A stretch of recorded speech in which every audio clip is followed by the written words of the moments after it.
दृष्टि आईएएस में आप कैसे आए? आप कितने टाइम से दृष्टि आईएएस से पढ़ रहे हैं? देख मेरा लगभग 2 साल कंप्लीट हुआ और 2 अच्छा। साल का मोस्टली कोर्स होता है। रिसेंटली हाँ, में मेरा बिल्कुल। कुछ दिन पहले दृष्टि आपका आईएएस कोर्स में कंप्लीट हो चुका है? हाँ बिल्कुल, दृष्टि आईएएस के कुछ ही दिन पहले मैंने फाउंडेशन बैच लिया था। कितने रुपए का वो कोर्स आया था? आपको जो 1,40,000 में दृष्टि आईएएस का कोर्स मिला था, उसमें आपको क्या-क्या मिला था? अगर बात करें सीसेट वगैरह और साथ ही ऑप्शनल की बात करें तो उसका क्या रहता है? आपकी जो क्लासेज किस टाइप से रहती हैं? आपकी क्लासेज डेली रेगुलर होती हैं या फिर आपकी वीकली किस टाइप से होती हैं? पहला 2 साल में आपने कितने टेस्ट दिए होंगे? अच्छा, दृष्टि आईएएस के नोट्स कितने बेनिफिशियल हो सकते हैं? अच्छा, क्या 12th करने के बाद या 12th के साथ-साथ या ग्रेजुएशन के साथ-साथ क्या हमें कोई कोचिंग जॉइन करनी चाहिए? अगर करनी चाहिए तो उससे पहले हमें क्या-क्या सावधानी बरतनी है? कभी भी यूपीएससी का कोचिंग को कभी भी 12th के बाद ज्वाइन नहीं करना चाहिए। मतलब आप बहुत बड़ी बात कह रहे हैं कि 12th के बाद यूपीएससी कोचिंग नहीं ज्वाइन करनी चाहिए। बिल्कुल। अच्छा, जो लोग कोर्स बेच रहे हैं 12th के बाद में या फिर ग्रेजुएशन के साथ आप यूपीएससी की प्रिपरेशन करें, जो लोग गाँव से आते हैं, क्या वो यूपीएससी की प्रिपरेशन दिल्ली आकर कर सकते हैं? कोई भी एग्जाम ये क्वालिफिकेशन नहीं देखता कि आप छोटे गांव से आते हो या छोटे बड़े शहर से आते हो। ये डिपेंड करता है कि क्योंकि छोटे छोटे गांव के रिक्शा वाले के बच्चे, मजदूरी करने वाले के बच्चे आईएएस आज पीसीएस निकालते हैं और वो ऑफिसर बनते हैं। अच्छा, ऐसी कौन कौन सी चीजें हैं जो कोचिंग ज्वाइन करने से पहले हमें कंप्लीट कर लेनी चाहिए यूपीएससी के? अच्छा, दृष्टि आईएएस के कुछ फैकल्टी के बारे में बताओगे जो बेस्ट फैकल्टी है दृष्टि आईएएस के अंदर? जिस बताऊं, ना ही मुझे कोई दृष्टि आईएएस से पीआर का करने के लिए बोला गया, ना ही मैं दृष्टि आईएएस से मुझे कुछ मिला। लेकिन टू बी ऑनेस्ट मैं बताऊं, विकास सर से जितनी चीजें मैंने सीखी है। और अच्छा, दृष्टि आईएएस में अपनी फैकल्टी को रिवील क्यों नहीं करते हैं लोग? कैसे कौन से नेगेटिव पॉइंट्स हैं? अच्छा, मुखर्जी नगर से हटके नोएडा में जब दृष्टि आईएएस पहुंची और वहां हमारी कोचिंग्स जा रही हैं, क्या वहां माहौल बन पा रहा है? यहाँ पर रहने का, खाने का और पढ़ने का खर्चा कितना आ जाता है?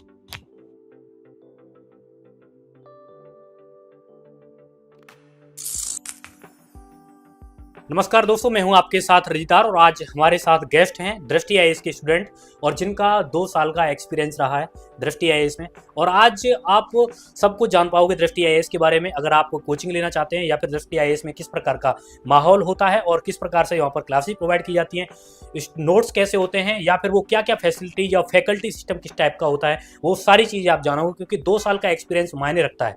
और अगर आप दृष्टि आईएएस को ज्वाइन करना चाहते हैं, वहाँ एडमिशन लेना चाहते हैं, यूपीएससी की प्रिपरेशन स्टार्ट करने वाले हैं या स्टार्ट कर चुके हैं या फिर कोई भी उनका कोर्स या फिर कोई बैच ज्वाइन करना चाहते हैं या नोट्स तक पढ़ना चाहते हैं या ऑप्शनल लेना चाहते हैं, इन सब चीज़ों पर चर्चा करेंगे। एंड साथ ही नोएडा में जो दृष्टि आईएएस का सेंटर है उसमें हमारे भाई पढ़ाई करते हैं। अगर मैं इनके इंट्रोडक्शन की बात करें तो इनका इंट्रोडक्शन एक छोटा मोटा इंट्रोडक्शन नहीं है, लेकिन दृष्टि आईएएस का काफ़ी अच्छा एक्सपीरियंस ये अपने पास रखते हैं क्योंकि आज हम स्पेशली इनसे दृष्टि आईएएस के बारे में बात करेंगे। लेकिन ये जो हैं, ये एक ऐसी शख्सियत हैं जो कि यूपीएससी की तैयारी के साथ साथ भी बहुत कुछ करते हैं। वो तो अपने मुंह से खुद ही ये बताएंगे, इनसे पूछेंगे। लेकिन हाँ, ये आज जो हैं हमारे स्टूडियो में आए हैं और आज हमारी पहली पॉडकास्ट है। आज पहली पॉडकास्ट के ये हिस्सा भी बने हैं।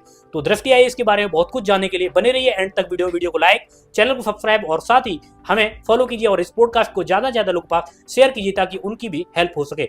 नमस्कार जी, स्वागत है आपका। बहुत बहुत धन्यवाद जी हमें इनवाइट करने के लिए। जी शुभम जी, और कैसे हैं आप? बहुत बढ़िया, आप कैसे हैं? मैं बिल्कुल अच्छा हूँ और दोनों यूपीएससी एस्पिरेंट हैं, आपस में बैठे हुए हैं। तो आप खुद ही स्टार्ट करें कि दृष्टि आईएएस में आप कैसे आए? बिल्कुल, मैं सबसे पहले अगर दृष्टि आईएएस की बात करूं तो दृष्टि आईएएस के जो एक मेन फाउंडर है, सभी लोग जानते हैं, पूरी भारत देश के वासी जानते हैं कि विकास दिव्यकीर्ति सर के बारे में। और मैं इसकी शुरुआत अगर मैं बताऊं कि मैं विकास दिव्यकीर्ति सर को कब से फॉलो करता हूं और मैं दृष्टि आईएएस में कैसे एडमिशन लिया, तो बात आती है 2023 की, जब मैं इलाहाबाद यूनिवर्सिटी में पढ़ाई कर रहा था। अच्छा। और इलाहाबाद यूनिवर्सिटी में जब पढ़ाई कर रहा था, इलाहाबाद कहा जाता है कि यूपीएससी का गढ़ माना जाता है। और इलाहाबाद में से जितनी सिलेक्शन यूपीएससी में होते थे जितने उतना शायद कहीं और से नहीं होते थे जितने पहले सिलेक्शन होते थे। और दृष्टि आईएएस का सेंटर इलाहाबाद में हुआ करता था, दृष्टि आईएएस। तो हमारा जो विश्वविद्यालय था वहाँ से कई सारे बच्चे यूपीएससी अभी भी क्वालिफाई करते। इस बार का भी 6-7 रिजल्ट हमारे यूनिवर्सिटी से हुआ है। तो वहाँ के बच्चे का एक ड्रीम होता है क्लास कंप्लीट करने के बाद, ग्रेजुएशन कंप्लीट करने के बाद, कि हमें प्रिपरेशन करनी है। और हम लोग इलाहाबाद यूनिवर्सिटी के मोस्टली बच्चे हिंदी मीडियम के होते हैं और हिंदी मीडियम का जो हम लोग निरीक्षण करते हैं या हिंदी मीडियम का रिजल्ट देखते हैं। और हिंदी मीडियम में अगर आपका ऑप्शनल हिंदी साहित्य हो और इथिक्स की बात आती है हिंदी में, तो विकास दिव्यकीर्ति सर का नाम सबसे पहले आता है। तो हमारा विजन वही जाता है। उसके बाद मैंने काफी सारे लोगों से डिस्कशन किया, अपने सीनियर से जो वहाँ से पढ़ाई कर रहे थे, जिन्होंने वहाँ से ऑप्शनल किया हिंदी साहित्य। तो मेरे मन में विचार आया कि क्या मेरे लिए वहाँ एडमिशन लेना सही रहेगा या नहीं रहेगा। और मैं चाहता तो प्रयागराज में भी एडमिशन ले सकता हाँ, था, लेकिन मैंने दिल्ली आने का फैसला क्यों किया ये भी बताऊंगा। तो मैं फिर वहां से एक डिसीजन लिया कि हाँ मुझे तैयारी करनी है, और मैंने सीनियर से पूछा तो उन्होंने बताया कि दृष्टि आईएएस की फैकल्टी जो है हिंदी माध्यम के अच्छी है, और हिंदी माध्यम में वो बेहतर रिजल्ट देती है और बेहतर स्कोर करवाती है, और आपको टू द पॉइंट हिंदी माध्यम में जितनी डीपली वो बेहतर रिजल्ट दे रही है इन 20 सालों 25 सालों में, क्योंकि दृष्टि आईएएस 1999 से चल रही है और इतने सालों का एक्सपीरियंस शायद ही कोई कोचिंग दे सकता है। और कई सारे कोचिंग और भी थे, उसमें भी एडमिशन ले सकता था मैं, लेकिन मैंने ये सोचा कि जहाँ से कोई भी चीज का 20 साल 25 साल का एक्सपीरियंस रहा, वो चीजें जितनी बेहतर दे सकती है शायद वो अभी आई हुई चीजें नहीं दे सकती है, और इसी वजह से मैंने फैसला लिया कि दृष्टि आईएएस में एडमिशन लूं, और मैं आज ये पढ़ाई कर रहा हूँ। आप कितने टाइम से दृष्टि आईएएस से पढ़ रहे हैं? देखिए मेरा लगभग 2 साल कंप्लीट हुआ, और 2 साल का मोस्टली कोर्स होता है। रिसेंटली में मेरा कुछ दिन पहले दृष्टि आईएएस आपका कोर्स कंप्लीट हो चुका है? हाँ बिल्कुल, और अब मैंने दृष्टि आईएएस के कुछ ही दिन पहले मैंने फाउंडेशन बैच लिया था। कितने रुपए का वो कोर्स आया था? एक्चुअली जो जिसमें मैंने एडमिशन लिया था फाउंडेशन बैच, उस समय 1,40,000 के आसपास का था वहाँ पे। अगर आप EMI के तौर पे लेते हो उसके बाद 1,40,000 पड़ता है, और मैंने एक बार में आपको जो 1,40,000 में दृष्टि आईएएस का कोर्स मिला था उसमें आपको क्या क्या मिला था? देखिए मैंने जो फाउंडेशन कोर्स लिया था उसमें आपका पूरा जीएस आता है, और उसके अंदर आपकी इथिक्स आती है। वो मुझे मिला था वहाँ से। अच्छा, और साथ साथ अगर बात करें सीसेट वगैरह और साथ ही ऑप्शनल की बात करें तो उसका क्या रहता है?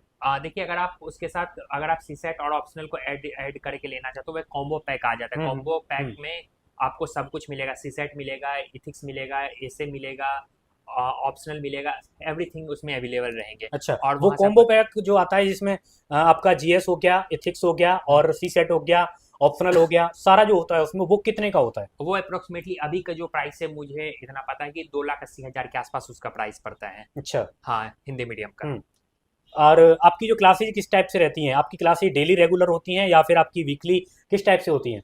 देखिए बहुत सारे लोगों का एक कन्फ्यूजन रहता है क्लास को लेके कि हम लोग जब क्लास करते हैं तो हम लोग मोस्टली कंफ्यूज रहते हैं कि क्लासेस हमारी रेगुलर चलती है। बहुत सारी कोचिंग ऐसी होती है कि 2 दिन कुछ और सब्जेक्ट चलाए, 2 दिन बाद कुछ और सब्जेक्ट चलाए, तो दृष्टि आईएएस में ऐसा नहीं है। अच्छा। अगर कोई सब्जेक्ट स्टार्ट होता है, अगर लेट सपोज पॉलिटी स्टार्ट होती है, तो पॉलिटी जब तक कंप्लीट नहीं हो जाती है तब तक क्लास वो वही कंटिन्यू चलती है। अच्छा। और डेली हर सब्जेक्ट की क्लास 2.5 घंटे की चलती है। अच्छा। और डेली चलती है क्लास, ये मंडे टू सैटरडे, और संडे को टेस्ट वगैरह का रहता है ऑप्शन। अच्छा। अच्छा, टेस्ट अगर बात करें तो प्रीलिम्स के लिए जैसे आपके पास 2 साल का टाइम मिला, 2 साल में आपने कितने टेस्ट दिए होंगे? देखिए अगर मैं पार्टिकुलर टेस्ट को काउंट करूं तो ये बताना इसलिए पॉसिबल नहीं हो पाता है क्योंकि हर सब्जेक्ट की टेस्ट कुछ टॉपिक वाइज लिए जाते हैं। कुछ कोर्स कंप्लीट उस सब्जेक्ट को कंप्लीट होने के बाद लिया जाता है, कुछ कॉम्बो टेस्ट लिया जाता है, तो कई सारे टेस्ट लिए जाते हैं सब्जेक्ट वाइज। तो पार्टिकुलरली अगर आप काउंट करके बताओगे तो ये पॉसिबल नहीं हो पाता है कि आप काउंट करके कोई भी स्टूडेंट टेस्ट देता है। अच्छा, दृष्टि आईएएस के नोट्स कितने बेनिफिशियल हो सकते हैं? देखिए डिपेंड करता है कि कोई भी क्लास का नोट्स तब आपके लिए बेनिफिशियल होता है जब आप प्रीवियस ईयर को एनालाइज करते हो। तो मैं 2 साल में जो एक्सपीरियंस देखा, प्रीवियस ईयर को देखा, अच्छा। और मैंने एग्जाम के पैटर्न को देखा, तो क्वेश्चन देखिए दृष्टि आईएएस का मैंने एक बेनिफिट जो मुझे लगा कि दृष्टि आईएएस में जब भी कोई चीज पढ़ाया जाता है वो बेसिक से पढ़ाया जाता है और वो उन टॉप लेवल पे पढ़ाया जाता है जो यूपीएससी से रिलेवेंट हो। तो नोट्स काफी सफिशिएंट, अगर आप दृष्टि आईएएस के नोट्स को अच्छे से फॉलो करते हो और उसको कई बार रिवीजन करते हो तो it's a sufficient for your prelims exam, mains examination. अच्छा, क्या 12th करने के बाद या 12th के साथ साथ या ग्रेजुएशन के साथ साथ क्या हमें कोई कोचिंग ज्वाइन करनी चाहिए? अगर करनी चाहिए तो उससे पहले हमें क्या क्या सावधानी बरतनी है?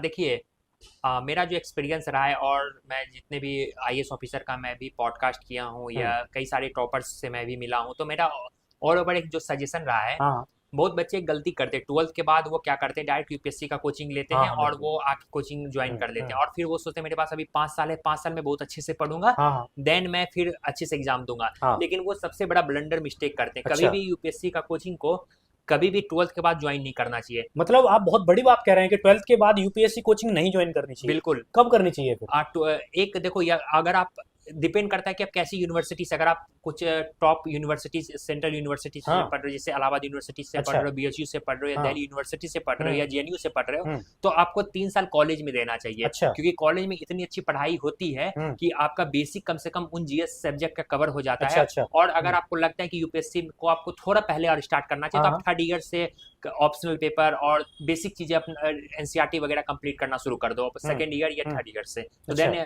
वो बेस्ट टाइम होता है ग्रेजुएशन के सेकेंड ईयर थर्ड ईयर तक, क्योंकि बच्चे का माइंड मैच्योर नहीं हो पाता है ग्रेजुएशन से पहले या ग्रेजुएशन तक में उतना मैच्योर नहीं हो पाता यूपीएससी के लिए, जितना कि बहुत सारे बच्चे अभी भी मैं क्लास में देखता हूँ कि बच्चे आते हैं कुछ कॉपी में लिख ही नहीं रहे हैं और उसको समझ ही नहीं आ रहा क्या पढ़ाया जा रहा है। लेकिन ग्रेजुएशन में अगर आपका बेसिक कोई भी सब्जेक्ट का कोर कंप्लीट हो रहा है, अगर बेसिक समझ रहे हैं एनसीईआरटी से, तो आपको इजीली समझ में आएगा। और आपके पास जब बहुत सारे बच्चे जब जाते हैं तो जब वो नोट्स 4 साल जब स्टार्ट कर देते हैं 12th के बाद, तो उसका नोट्स 5 साल पुराना हो जाता है और 5 साल में फिर उसको करंट अफेयर में फॉलो करने में प्रॉब्लम होती है और उसे कुछ फिर बाद में समझ ही नहीं आता है। तो बेस्ट टाइम मुझे लगता है कि ग्रेजुएशन तक आपको बेसिक एनसीईआरटी और चीज़ें कंप्लीट करनी चाहिए। देन आफ्टर दैट ग्रेजुएशन आपको अच्छे से कोचिंग में एडमिशन लेके DSTIS में अगर हिंदी मीडियम से हैं तो एडमिशन लेके आप वहाँ से कोचिंग कर सकते हैं। अच्छा, जो लोग कोर्स बेच रहे हैं 12th के बाद में या फिर ग्रेजुएशन के साथ आप यूपीएससी की प्रिपरेशन करें और बहुत तरह के कोर्स मिल रहे हैं आज के मार्केट में, उस मार्केट के बारे में आप क्या कहना चाहोगे? देखिए, इस बारे में मैं जानना चाहूँगा कि कोई भी चीज़ आप मार्केटिंग बेसिस पे या कोई भी सोशल मीडिया को हाइप को देख के कभी मत जाइए। अच्छा। आप अगर आपको लगता है कि सच में आपको इस फील्ड में जाना है तो आप एक ऐसे लोगों से सजेशन लो जो इस फील्ड से जुड़े हो, इस फील्ड में कामयाब हो। उससे बेहतर डिसीजन कोई नहीं दे सकता। आप सोशल मीडिया पे आज वो भी लोग ज्ञान दे रहे हैं जो यूपीएससी में कुछ नहीं अचीव किए हैं, और वो लोग भी ज्ञान दे रहे हैं यूपीएससी को लेके जो कि मतलब चीज़ों को सही से नहीं समझा पाते हैं। तो मैं एक ही सजेशन दूंगा कि अगर आपको लगता है कि 12th के बाद आपको लग रहा है किसी पे बिलीव नहीं है, तो आप एक ऐसे टॉपर से या आपके सीनियर से जिन्होंने पढ़ाई की है उनसे आप सजेशन लो कि 12th तक के बाद मुझे तैयारी करनी चाहिए, मुझे अच्छे से ग्रेजुएशन करनी चाहिए। अगर मेरे ओपिनियन से आप पूछोगे तो आप पहले अच्छे यूनिवर्सिटी में एडमिशन लेने की कोशिश करो 12th के बाद, और अच्छी यूनिवर्सिटी से आपकी जो पर्सनैलिटी बिल्डअप होगी यूपीएससी में बहुत हेल्प करेगी, जो आप नॉर्मल 12th करके नहीं गेन कर पाओगे। जी। अच्छा, जो लोग गाँव से आते हैं क्या वो यूपीएससी की प्रिपरेशन दिल्ली आकर कर सकते हैं? बिल्कुल कर सकते हैं, कोई भी कर सकता है।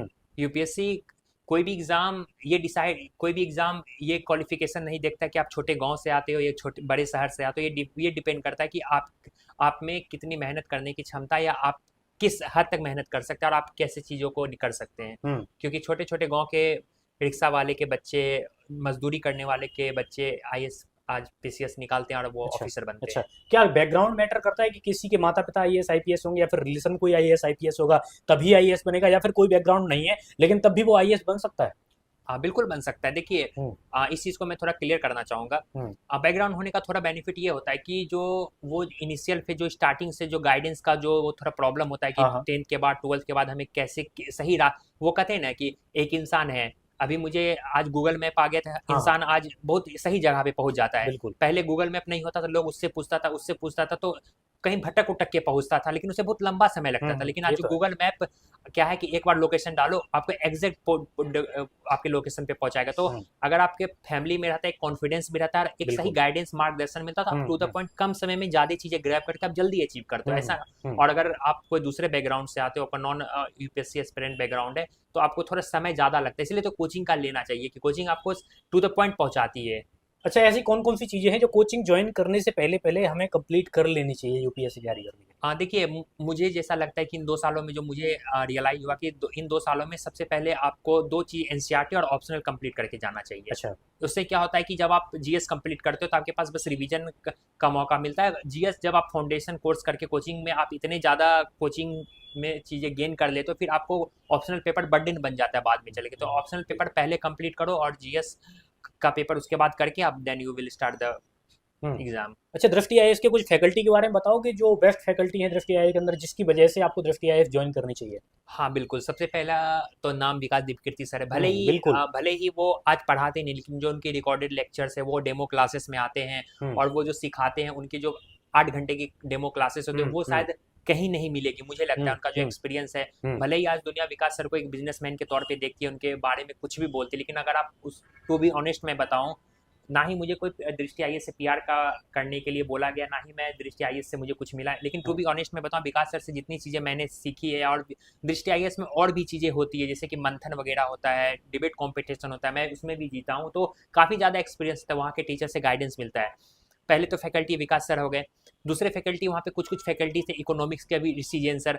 और ऋषि जैन सर काफ़ी अच्छा इकोनॉमिक्स पढ़ाते हैं दृष्टि आईएएस में। अभी वो प्रेजेंट में किसी और इंस्टीट्यूट में, लेकिन उनसे जो मैंने सीखा है जो इकोनॉमिक्स, शायद ही वैसे टीचर सीखने को मिले। इकोनॉमिक्स को उन्होंने इतने अच्छे तरीके से पढ़ाया नहीं है, समझाया है कि इकोनॉमिक्स हमें समझ में आते हैं। और हम लोग आज इकोनॉमिक्स के बारे में अच्छे से नॉलेज, मुझे तो इकोनॉमिक्स के बारे में कुछ भी नहीं पता था। क्या फॉरेक्स क्या होता है, जीडीपी क्या होता है, जीएनपी क्या है, ये सब चीजें नहीं पता होती, लेकिन उनके वजह से मुझे समझ में आया कि चीजें क्या होती है। और कुछ टीचर्स है जैसे कि वर्ल्ड ज्योग्राफी के हमारे वीके त्रिवेदी सर है, वो काफी अच्छा, उनका जो नॉलेज है वो शायद ही इन्वायरमेंट का नॉलेज जो देते हैं, डिजास्टर का जो नॉलेज देते हैं, शायद ही कोई फैकल्टी देंगे। और हमारे पॉलिटी और गवर्नेंस में अभी अभय सर है, वो काफी अच्छा पढ़ाते हैं पॉलिटी गवर्नेंस दृष्टि आईएएस, वो टॉप फैकल्टी है। उनके वजह से दृष्टि आईएएस में बहुत बच्चे आज यूपीएससी क्वालिफाई कर पाते हैं। अच्छा, दृष्टि आईएएस में अपनी फैकल्टी को रिवील क्यों नहीं करते हैं लोग? देखिए, इस चीज को बहुत चीजें इसके पीछे प्रोटोकॉल एक होती है। अच्छा। बहुत से चीजें इसलिए भी रिवील नहीं की जाती कि आज मार्केटिंग का समय हो गया है, और कई चीजें ऐसी होती है जब आप कोई भी फैकल्टी को रिवील करते हो तो दूसरे इंस्टीट्यूट वाले या कोई भी और दूसरे लोगों का ये लगता है कि उसकी चीजें बाहर नहीं जानी चाहिए। अच्छा। और रिवील कर देंगे तो उसके कंटेंट बाहर चले जाते हैं। तो आप जो दृष्टि आईएएस जब इतने पैसे लेके अगर कोई स्टूडेंट को एडमिशन ले रही है, तो अगर वही चीज अगर रोड पे लोगों को अवेलेबल हो जाएंगे तो फिर वो चीजें उसके लिए प्रोडक्टिव नहीं रहेगी। हाँ बिल्कुल ये है। तो अब दृष्टि आईएएस जो स्टूडेंट ज्वाइन करना चाहते हैं उनके बारे में आप क्या कहोगे? लेकिन हाँ, उससे पहले मैं आपसे ये पूछना चाहूंगा कि दृष्टि आईएएस के ऐसे कैसे कौन से नेगेटिव पॉइंट्स हैं जिनकी वजह से दृष्टि आईएएस पीछे है, आप बताएंगे एक बार? बिल्कुल, इस चीज को मैं भी थोड़ा जिक्र करना चाहूंगा। बिल्कुल, ऐसी कौन सी चीजें हैं जो दृष्टि आईएएस को सुधारनी चाहिए जो कि सुधरी नहीं है? सबसे पहली बात ये होती है कि दृष्टि आईएएस में थोड़ा इंटरेक्शन का इशू होता है कि बच्चे इतने ज्यादा क्राउड होते हैं, 500 बच्चे रहते हैं, तो हर बच्चे सवाल करने में थोड़ा हिचकते हैं। तो उनको थोड़ा स्टूडेंट का लिमिटेशंस को थोड़ा नॉर्मल करना चाहिए। और बाकी का मुझे फैकल्टी का कोई इशू नहीं लगा। अब दृष्टि में मैंने जो कंटेंट का भी इशू नहीं लगा और टेस्ट सीरीज वगैरह का भी इशू नहीं लगा, क्योंकि देखो आप कमियां निकालते हर चीज में कमियां होती है, लेकिन आप पॉजिटिव प्रोस्पेक्टिव से देखते हो तो मुझे अच्छा लगा। और अभी दृष्टि आईएएस नोएडा में कहीं कहीं आने के बाद थोड़ा इसका निगेटिव इम्पैक्ट पड़ा है, क्योंकि मुखर्जी नगर की तरह अब यहाँ नहीं बन पा रहा है, स्टूडेंट को वो माहौल नहीं बन पा रहा है, स्टूडेंट इसलिए वहाँ आ नहीं पा रहे। अच्छा, मुखर्जी नगर से हटके नोएडा में जब दृष्टि आईएएस पहुंची और वहाँ हमारी कोचिंग्स जा रही हैं, क्या वहाँ माहौल बन पा रहा है? बिल्कुल, ये देखिए, मैं आपको बता दूं कि मैं एक ऐसा स्टूडेंट रहा हूँ जहाँ पे मैंने मुखर्जी नगर में भी क्लासेस किए, बीच में जो इंसिडेंट्स पे करोल बाग में भी क्लास किया हूँ और अभी नोएडा में भी क्लास किया हूँ। तो मैं तीनों का एक्सपीरियंस देखा हूँ कि मुखर्जी नगर में जितने बच्चे की भीड़ होती थी दृष्टि आईएएस में, शायद ही कोचिंग में उतनी भीड़ देखने को मिलती। 500-500 बच्चे का एडमिशन एक एक बैच में होता था।